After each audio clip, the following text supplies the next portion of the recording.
अभी एक इशू सुलझता नहीं है। गवर्नमेंट नई नई प्रॉब्लम सीनियर सिटीजन्स के सामने खड़ी कर रही है। सिचुएशन में हम लोग खड़े हैं। पहले तो गवर्नमेंट का 8 CPC कॉन्स्टिट्यूट करने का इरादा ही नहीं था। काफी जद्दोजहद के बाद 8 CPC कॉन्स्टिट्यूट हुई। जनवरी 2025 में आया। उसमें जिस तरह का जो अमेंडमेंट क्लॉज लेके आए हैं वो बहुत ही दुर्भाग्यपूर्ण है, जिसमें प्री एंड पोस्ट पेंशनर्स को इश्यूज के बारे में आप लोगों को सबको पता है, क्योंकि जुलाई से हम लोग सड़कों पे हैं।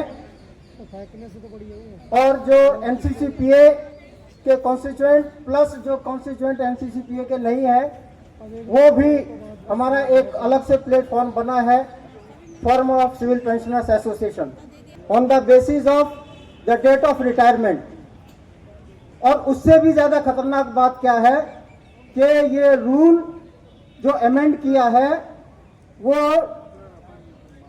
रेट्रोस्पेक्टिव इफेक्ट से जो किया है, जब से आपके CCS पेंशन रूल्स फ्रेम हुए हैं, दैट इज जून 1972। गवर्नमेंट ने अपने हाथ में एडमिनिस्ट्रेटिव पावर ले ली है। अभी भी हमारा टर्म्स ऑफ रेफरेंस को पेंशनर प्री 2026 को इंक्लूड करने का काम करेंगे, सबका सहयोग से, under the banner of national coordination committee of pensioner association and forum for civil pensioner association. अभी हमारे all India senior citizen confederation भी हमारे साथ में है, और सब ऑर्गेनाइजेशन को हम एक साथ में ले जाके हम लोग हासिल करेंगे। एक बार स्लोगन देंगे, देना होगा, देना होगा, 8वें पे कमीशन देना होगा, देना होगा, देना होगा, 8वें पे कमीशन, 8वें पे कमीशन, 8वें पे कमीशन।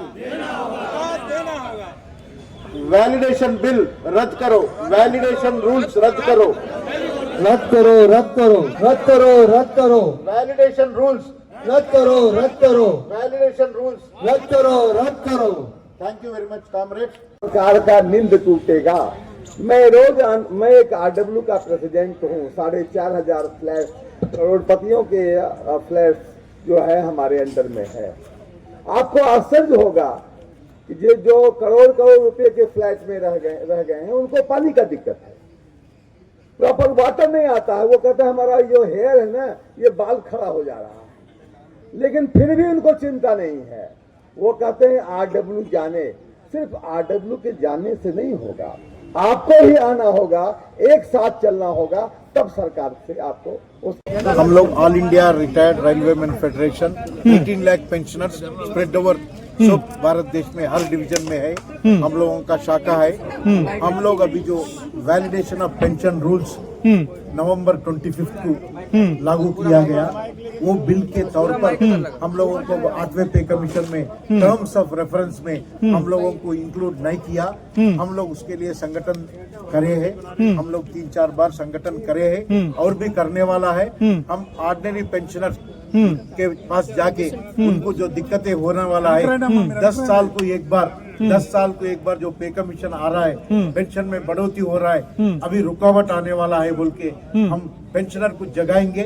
जगा के पेंशनर का संगठित करके हम लोग गवर्नमेंट को रिप्रेजेंट कर रहे कि ये वैलिडेशन ऑफ पेंशन रूल्स को वापस ले ले और 8वें पे कमीशन में हम लोगों को इंक्लूड करें। प्री 2026 जो 2026 से पहले रिटायर हुए वो लोगों को इंक्लूड करना है, और डेट ऑफ इफेक्ट भी 1 जनवरी 2026 से 8वें पे कमीशन के देना है बोल के हम लोग आप लोगों के तरफ से आज धारणा करें। हम आज दिसंबर 17 हर साल 1982 से नकारा हिस्टोरिक जजमेंट आने के बाद में pension is our right, pension is a deferred wage, उसके लिए अभी गवर्नमेंट में उसके खिलाफ में अभी जो वैलिडेशन बिल आया है, हम पेंशनर्स के डे सेलिब्रेशन के अलावा हम पेंशन प्रोटेक्शन डे बोल के कर रहे। पेंशनर को हम रक्षा करने के लिए हमारा पेंशन हमको होना है, इसमें बढ़ोतरी होना है 10 साल को एक बार बोल के हम लोग आज धरना चौक पे इधर हम लोग भारत देश में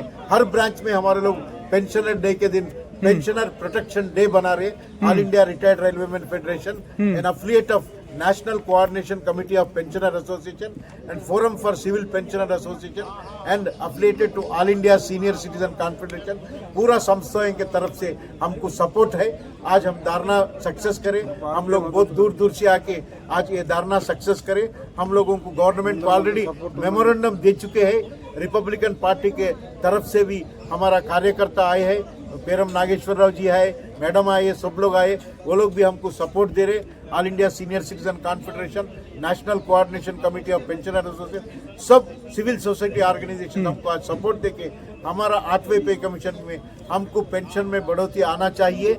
टर्म्स ऑफ रेफरेंस को अमेंड करना बोल के हम बार बार रिप्रेजेंट दे चुके हैं। हम प्रधानमंत्री से पर्सनली मिलना चाहते हैं, उनको कन्विंस करना चाहते हैं। हमको अपॉइंटमेंट नहीं मिल रहा, बहुत बार पूछे हैं। हम ऐसी आर्थिक मंत्री निर्मला सीतारामन जी भी मिलने के लिए कोशिश कर रहे हैं। हम आज कुछ मेमोरेंडम नहीं दे रहे क्योंकि आज पेंशनर डे है, पेंशनर प्रोटेक्शन डे बना रहे।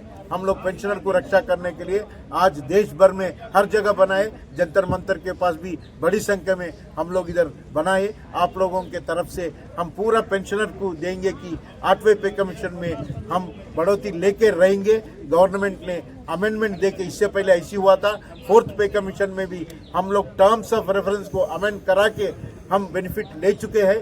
वैसे अभी भी हम पेंशनर को टर्म्स ऑफ रेफरेंस अमेंड करके लेंगे और वैलिडेशन बिल को विड्रा करने के लिए भी हम गवर्नमेंट को इस मुद्दे पे लेके और आगे चलने का काम करेंगे और इस आंदोलन को मजबूत करेंगे आप लोगों के मीडिया के सहयोग से। Thank you very much. के प्रति जो हमारे पेंशनर्स हैं, सरकारी कर्मचारी हैं, मेरियल कर्मचारी भी शामिल हैं, उनको कुछ आशंकाएं हैं। सरकार ने काफ़ी कुछ उनको दूर करने का भी काम किया है। हमें नेशनल काउंसिल के माध्यम से भी बात कही गई है कि पेंशनर्स के विषय को सरकार जो है पूरा विचार करेगी और उस पर 8वां वेतन आयोग अपनी रिपोर्ट भी देगा। सरकार उसको लागू भी करने का काम करेगी। दूसरी बात यह है कि 1 जनवरी 2026 से इसको लागू करने का काम भी होगा। ऐसी बात नेशनल काउंसिल जेसीएम में कही गई है। इसके अलावा जो वैलिडिटी क्लॉज है उसको ये कहा गया है कि ये किसी कोर्ट केस की वजह से लाने का काम हुआ है, इसको आगे से इस्तेमाल करने का काम नहीं होगा। हम तो यही कहना चाहेंगे कि सरकार के सरकारी कर्मचारी जो हैं वो देश की प्रगति में आगे बढ़ने का काम कर रहे हैं। हमारे माननीय प्रधानमंत्री जी विकसित भारत की बात करते हैं। प्रधानमंत्री जी को समझना चाहिए बिना सरकारी कर्मचारियों के देश विकसित नहीं हो सकता है। तो इसलिए जो विकास के पहिए चलाने वाले लोग हैं, विकास को आगे ले जाने वाले लोग हैं, उनके साथ कोई छेड़खानी नहीं की जाए, उनके दुख दर्द को समझा जाए, उनके साथ कोई अत्याचार और अन्याय नहीं हो। और अगर ऐसा नहीं होगा तो हमारे सरकारी कर्मचारी और पेंशनर्स संघर्ष के जरिए अपनी मांगों हासिल करना जानते हैं, हमेशा हासिल किया है, भविष्य के लिए भी तैयार है। नेता और मंत्री का लगातार जो है वो पेंशन जो है वो बढ़ता है, बिल पास हो जाता है, लेकिन वहीं पर अगर पेंशनधारी जो जिनका चल रहा है उनका भी बंद कर दिया जाता है। इसके विषय में क्या कहेंगे? देखिए, बंद करने वाला काम तो पीछे अटल जी जब प्रधानमंत्री थे उस समय हुआ, उसको खुलवाने का काम भी हमें लोगों ने किया और इतनी बड़ी लड़ाई हम लोगों ने लड़ी, उसकी वजह से सरकार को गारंटीड पेंशन देने के लिए मजबूर होना पड़ा। मैं एक ही बात जानता हूं कि अगर हमारे लोग इकट्ठे रहेंगे, एकता रखेंगे, तो चाहे जिसकी सरकार आए, चाहे जिस पार्टी की सरकार हो, वो निश्चित तौर पर अपना प्रयास करेंगे पेंशन बंद करने का, तनख्वाह कम करने का, कर्मचारी कम करने का। लेकिन अगर हम इकट्ठे रहेंगे, एकता के साथ रहेंगे, तो निश्चित तौर पर जीत जो है वो कर्मचारियों की होगी और सरकार जो है वो जो भी जुल्म करना चाहती है वो नहीं कर रहा है। पहले की सरकारों के अंदर में पेंशन जो है वो बढ़ाई भी गई थी, तनख्वाह बढ़ाई गई थी, लेकिन जैसे ही अभी इस समय बीजेपी की वर्तमान जो सरकार है इसके अंदर में काट दी जाती है और तनख्वाह भी घटा दी जाती है। अभी तो ऐसा कुछ नहीं कर पाई है बीजेपी सरकार सरकारी कर्मचारियों के साथ में, लेकिन अगर कहीं ऐसा मन बना रहे होंगे तो उनको अपने ऐसा मन बनाने की बात बंद कर लेनी चाहिए, क्योंकि देश का सरकारी कर्मचारी पूरे तौर पर संगठित है। जिस दिन वो तनख्वाह काटने की बात करेंगे उस दिन गाड़ियां नहीं चलेंगी, बसें नहीं चलेंगी, देश बंद होगा और सरकार जो है वो घुटने पर आकर के सरकारी कर्मचारियों को मांगों को स्वीकार। बहुत बहुत धन्यवाद।